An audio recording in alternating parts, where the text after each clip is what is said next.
இருக்குமிடம் Revelation Eden plaza number 165 Perambur barracks road, Vepery, Chennai 7 மற்றும் Revelation Mogappair east branch 11/20 Thiruvalluvar road, Chennai 37. மேலும் ELS பொருஷுவாக்கம், Vepery. நீங்கள் தொடர்பு கொள்ள வேண்டிய எங்கள் முகவரி திருமதி எப்சிபா குணாலன், 209/4A, ரோகிணி பிளாட்ஸ், திருமங்கலம், அண்ணாநகர் மேற்கு, சென்னை 101. தொலைபேசி எண் 9840306986.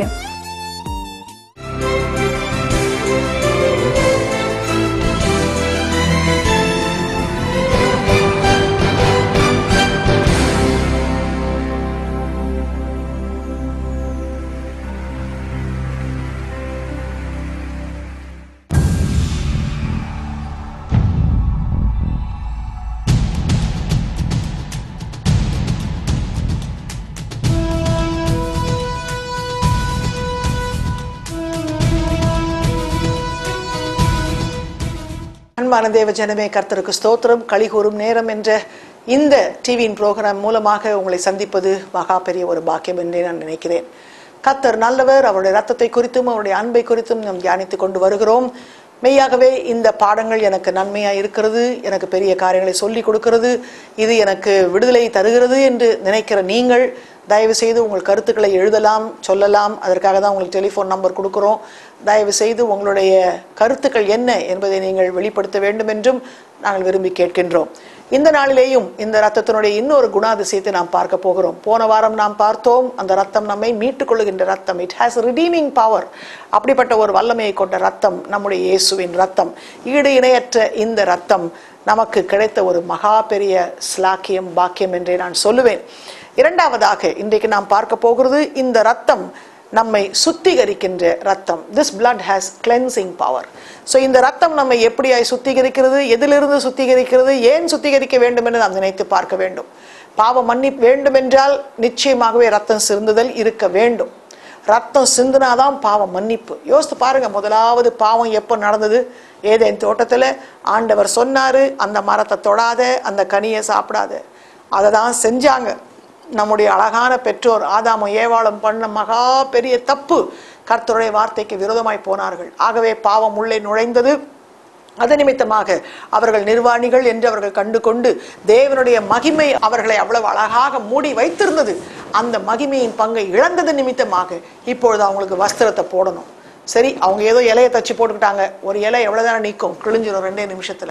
ஆகவே தான் கர்த்தர் காட்டுகிறார், உன் சுய பிரயாசம், நீ எடுக்கின்ற எந்த விதமான வழிகளும் ஒரு நாளும் உன்னை காக்க முடியாது. நீ நினைச்சுக்கலாம், என் பாவத்தை நான் இப்படி மூடிடுவேன், நான் அப்படி மூடிடுவேன். அது என்னைக்கு இருந்தாலும் கிழிஞ்சி வெளியில வரும். உங்களுடைய பாவத்தை நீங்கள் மூடிக்கொள்ளவே முடியாது. ஆகவே தான் ஆண்டவர் என்ன பண்ணாரு, ஆடோ மாடோ எதையோ ஒன்று அடிச்சு அதனுடைய தோலை எடுத்து இவங்களுக்கு வஸ்திரத்தை உண்டு பண்ணி போட்டு அது நிமித்தமாக அவர்களுடைய நிர்வாணத்தை அவர்கள் மூடி அவர்கள் கர்த்தருடைய பிரசனத்தை விட்டு விலக வேண்டிய ஒரு சூழ்நிலையாய் போய்விட்டது. பாவத்தை மன்னிக்கிற தேவன்தான், பாவத்துக்காக அவர் நிவர்த்தி செய்கிற தேவன்தான். ஆனால் பாவம் இருந்தால் எப்பொழுதும் தெய்வ பிரசனத்திலிருந்து நாம் அறுப்புண்டு போவோம். அதைத்தான் அவர் அன்றைக்கு சொன்னார், என்றைக்கு நீ இந்த கனியை சாப்பிடுறியோ நீ சாகவே சாவாய். மூச்சு நின்று போய் இந்த மாம்சம் செத்து போகல, ஆனா ஆவி செத்து போச்சு. தேவனோடு இருந்த அந்த உறவு அழகா ஓடி வந்தார். ஆதாமேன்னு கூப்பிடுவார் ஒரு நாளும் ஆண்டவர். ஆண்டவரே வரம்பான்னு சொல்லி போய் தகப்பனும் பிள்ளையும் பேசுற மாதிரி பேசினாங்க. ஆனா என்னைக்கு பாவம் வந்துச்சோ முகத்தை பார்க்க முடியாம ஓடி போய் ஒளிஞ்சான். ஆகவேதான் நான் ஆண்டவரால் ஆசீர்வதிக்கப்பட்டவன், என் ஆண்டவர் என்னை இப்படி ஆசீர்வச்சிட்டு இருக்காருன்னு ஒரு நாளும் பாவத்துல இருக்கிறவங்க சொல்லவே முடியாது. அது பெரிய டூப்பு. தயவு செய்து உங்களையே நீங்கள் வஞ்சித்துக் கொள்ளாதிருங்க. இன்னைக்கு எத்தனையோ பேர் தவறான ஜீவியத்தில் இருந்துகிட்டு, என்ன தகாத உறவுகள்ல இருந்துகிட்டு, இன்னொருத்தருடைய புருஷன் இன்னொருத்தருடைய மனைவியோட திருட்டுத்தனமா வாழ்ந்துக்கிட்டு வப்பாட்டி வாழ்க்கையை வச்சுக்கிட்டு யாரையோ கொண்டு வந்து வச்சுக்கிட்டு, அது என் வப்பாட்டி, அது ரகசியமா இருக்கிற ஒரு உறவு, நாங்க இப்படிதான் இருப்போம் ரொம்ப நாள். ஏன் இதை திருப்பியும் சொல்றேன்னு நீங்க ஒருவேளை நினைக்கலாம். ஏன் அதை ஆவியானவர் எனக்கு திருப்பி ஏவுறாருன்னு எனக்கு தெரியல. தயவு செய்து இந்த தவறான வாழ்க்கையில இருக்கிறவங்க இந்த வாழ்க்கையை விட்டு வெளியில வாங்க. என்ன ஆயிடுச்சு, எங்களுக்கு நாங்க நல்லாதான் இருக்கிறோம், அந்த பொம்பளையோட நான் 15-20 வருஷமா இருந்துட்டேன், ஒரு பிள்ளைக்கு 2 பிள்ளை பெற்று எடுத்துட்டேன். தயவு செய்து பிள்ளைங்க பெத்தெடுத்துட்டாலோ, வீடு கட்டிட்டாலோ, சொத்து சுதந்திரம் சேர்த்துட்டாலோ ஆசீர்வாதம் நினைக்கவே நினைக்காதீங்க. இன்னைக்கு இந்த ஆசீர்வாதங்கிற வார்த்தையை குறித்து அநேக பேர் ஒரு தப்பான எண்ணம் வச்சிருக்கோம். அப்படி பார்க்க போனா எல்லா விதமான கேடுபாடுகளை செய்கிற உலகத்தின் மக்கள் பலவிதமான பொய்களை சொல்லி பலவிதமான தப்புகளை செய்து குடியிலையும் வெறியிலையும் களியாட்டத்தில் இருக்கிற எத்தனையோ சினிமாக்காரங்கெல்லாம் இன்னைக்கு அவங்கெல்லாம் ஆசீர்வதிக்கப்பட்டன்னு அவங்களாம் சொல்லணும்.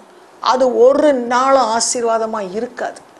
தயவு செய்து தயவு செய்து ஆண்டவர் எதிர்பார்க்கின்றதும் ஆண்டவர் கொடுக்கிற நல்ல பங்கு, ஆண்டவர் ஆசீர்வதித்தால் அதோடு கூட அவர் வேதனையை கூட்டார். இந்த எத்தனை சினிமாக்காரங்களுடைய கதைகளை நம்ம பார்க்கிறோம். ஆஹா ஓஹோன்னு வந்த சினிமாக்காரங்கெல்லாம் எங்க போயிட்டாங்க? சாவு சாவு சாவு. ஏன்? உள்ள இயேசு கிறிஸ்து இல்லை, உள்ள மெய்யான சமாதானம் இல்லை.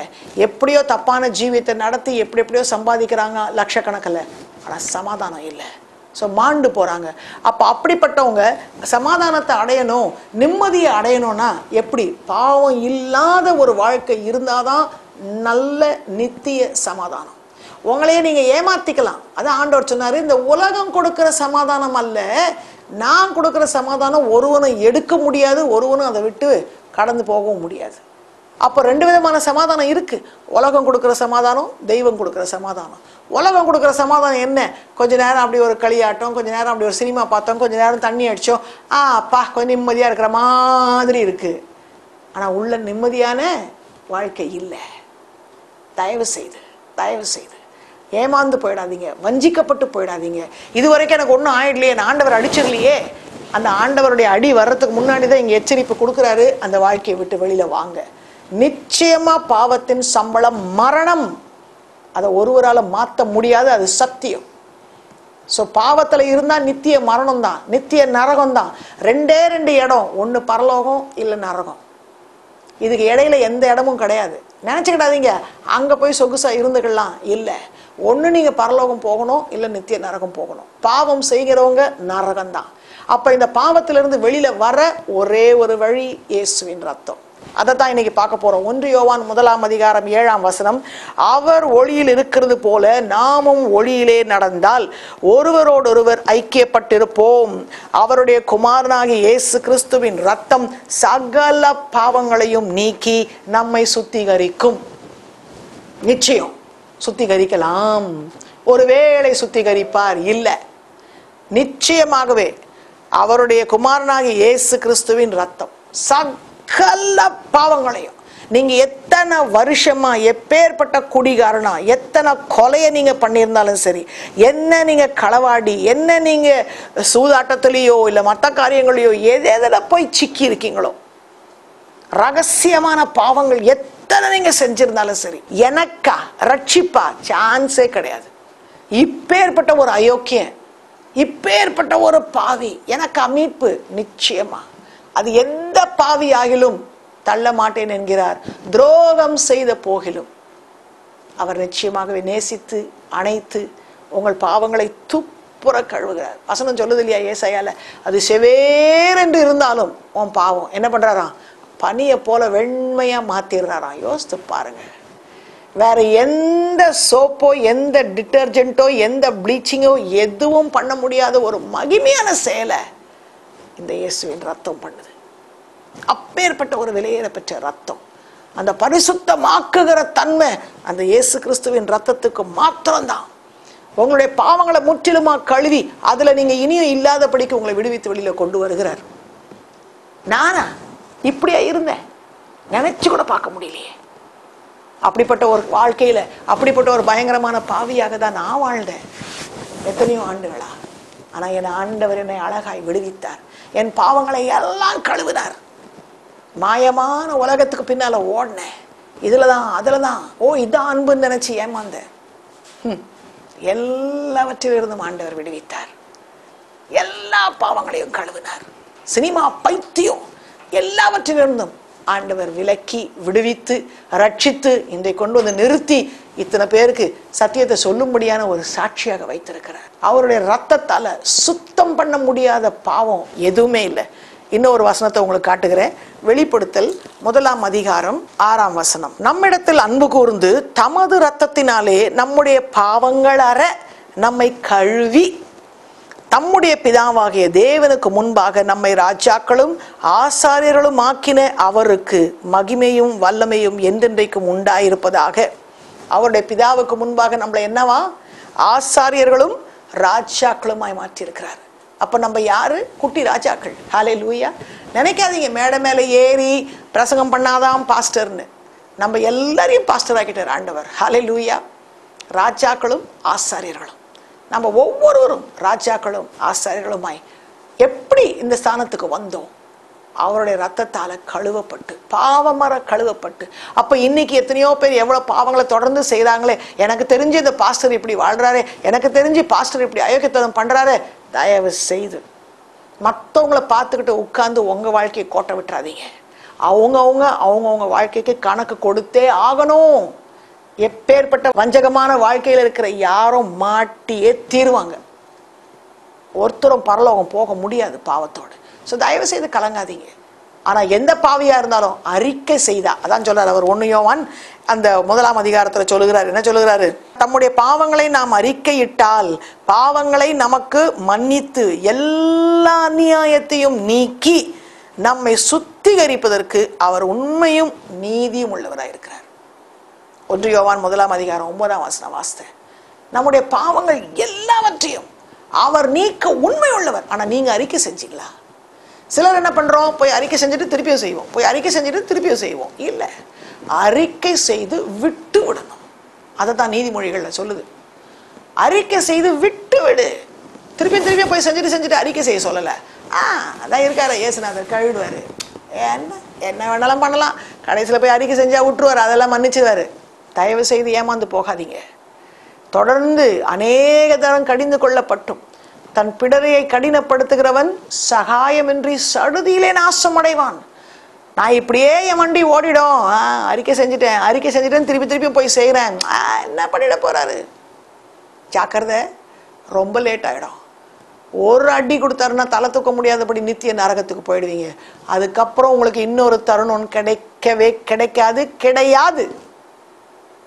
தயவு செய்து இந்த பாவத்திலிருந்து கழுவப்பட்டு சுத்திகரிக்கப்பட்டு பரிசுத்தமாக்கப்பட்டு, ஏனென்றால் அவரை பார்க்கணும்னா பரிசுத்தம் வேணும். வசனம் சொல்லுது, பரிசுத்தம் இல்லாமல் ஒருவனும் தேவனை தரிசிக்க முடியாது.